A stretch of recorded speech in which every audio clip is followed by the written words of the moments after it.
भाई मेरी तो बहुत ही ज्यादा तबीयत खराब है, लेकिन तुम लोगों को तो पता चल ही चुका होगा कि हमारे पाकिस्तान के एक बहुत ही बड़े बदमाश अलमारूफ शेर के पुत्र सॉरी अलमारूफ खोती के पुत्र को कुछ वकीलों ने पकड़ के धून डाला।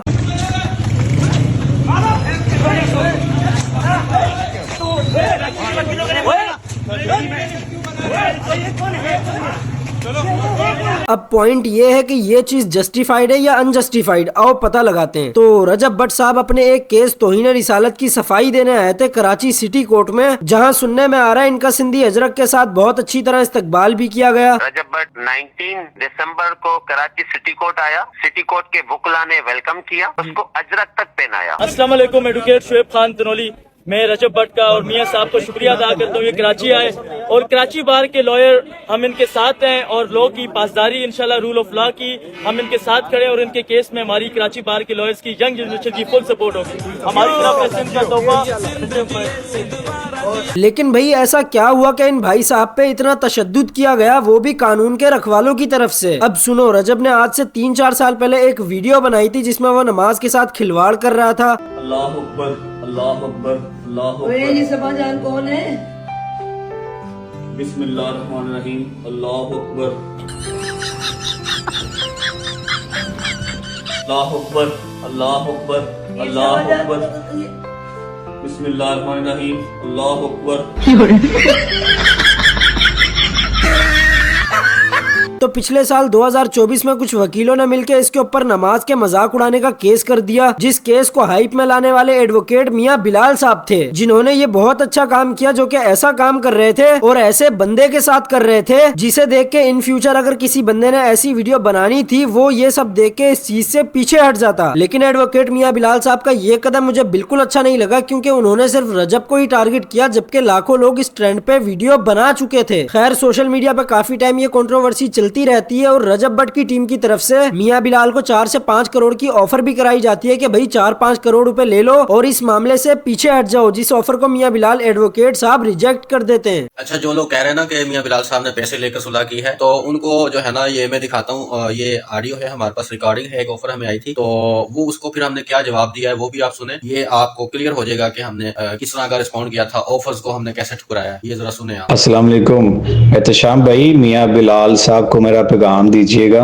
उन्हें कहिएगा कि आपकी मेहरबानी है, आप भाई हो, रिक्वेस्ट है, नई नई शादी हुई है, आप इसको वाइंड अप करें, यकीन करें बातें नहीं है, अगर 2-3-4 करोड़ रुपया चाहिए तो मैं उनको सेंड करता हूँ, अगर पैसों का मामला कि आपके पैसे पर जो है ना ऐसे पैसे पर लानत है और हम थूकते भी नहीं है, ठीक है।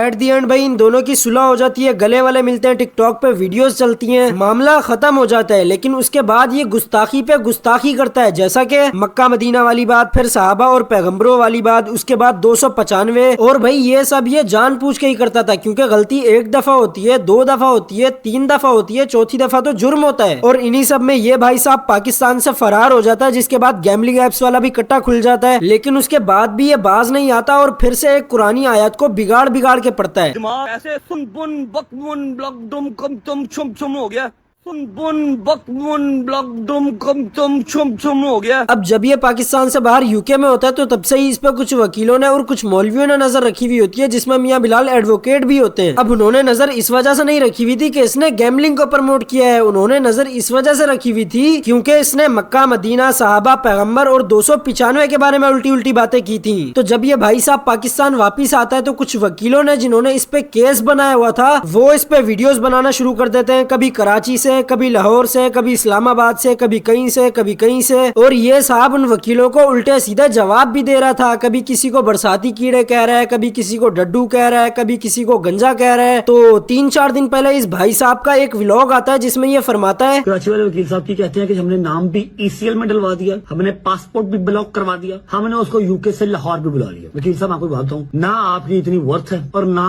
आप इतने कैलिबर के मालिक हैं कि आप मुझे यूके से लाहौर बुला सकें, आप मेरा पासपोर्ट ब्लॉक करवा सकें। और फिर इस वीडियो के 2 से 3 दिन बाद ही रजब भाई कैसा हुआ भाई, सही है ना? अभी आप माफी मांग रहे नहीं?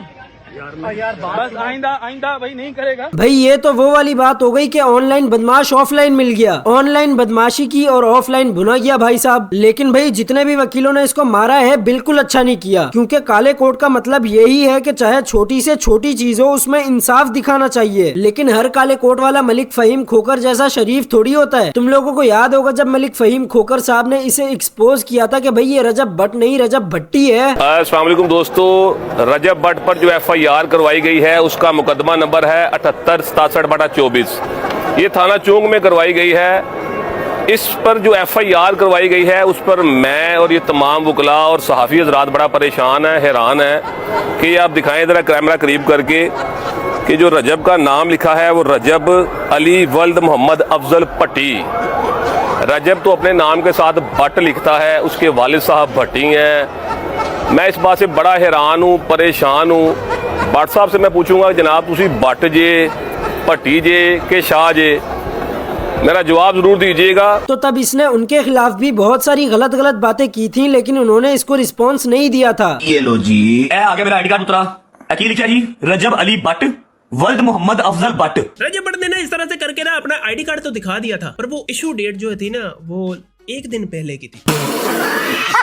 अब इन वकीलों ने नहीं बल्कि कराची के वकीलों ने इस भाई साहब को पकड़ के कुट दिया, सॉफ्टवेयर अपडेट कर दिया इस भाई साहब का सीना चौड़ा करके। भाई कैसा हुआ भाई? अब ये बात बिल्कुल गलत है, 100% गलत है कि इस पर तशद्दुद हुआ, इसे कुट पड़ी। लेकिन ये बात सही भी है कि इस पर तशद्दुद हुआ, इसे कुट पड़ी, बहुत अच्छा हुआ। अब तुम लोग मुझे कह रहे होगे कि भाई बुखार में पगला वगला गया क्या? एक तरफ कह रहा है कि सही है, दूसरी तरफ कह रहा है गलत है। देखो भाई अब वकला कह रहे हैं कि इसने हमें बोला डड्डू, बरसाती, मेंढक, कहते हमारे लिए नाजेबा अल्फाज इस्तेमाल किए इसने। तो वकील साहब आप तो वकील है ना, आप तो कानून के पासदार हैं। अगर उस लुंडे के बदमाश ने ऐसा कुछ बोला भी था तो आप उस पर पर्चा देते, उसे कोर्ट में पेश कराते। लेकिन आपने किया ऐसा नहीं, क्योंकि रजब ने भी नहीं किया। उन दो बेचारे सिंगल पसली वाले लड़कों को इसने और इसके गोरिल्ले की शक्ल वाले बहनोई ने मार मार के उनका मुंह बिगाड़ दिया। जवान ने जैसे कि 2 लड़के हैं उसने मुझे छोड़ना स्टार्ट किया।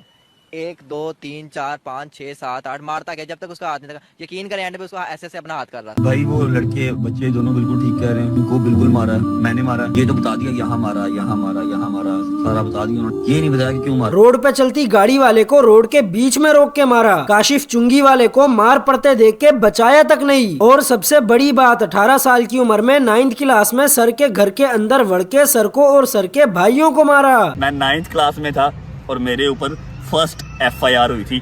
जिंदगी का पहला पर्चा मेरे ऊपर था। मैंने सर के घर के अंदर घुस के सर को मारा, सर के भाइयों को मारा। बेटा तुझे तेरे सर की बदुआ लगी है जो तेरा कचेरी में ये हाल हुआ है। अब बोलना गबरू ते केस जड़ा संजय दत्त थे। तो भाई एंड पे बस यही कहना चाहूंगा कि रजब साहब हर घोर में हाथ नहीं डालते। आप समझते हो शायद हर घोर में चूहा बैठा है, अब निकल आया ना सांप डस लिया।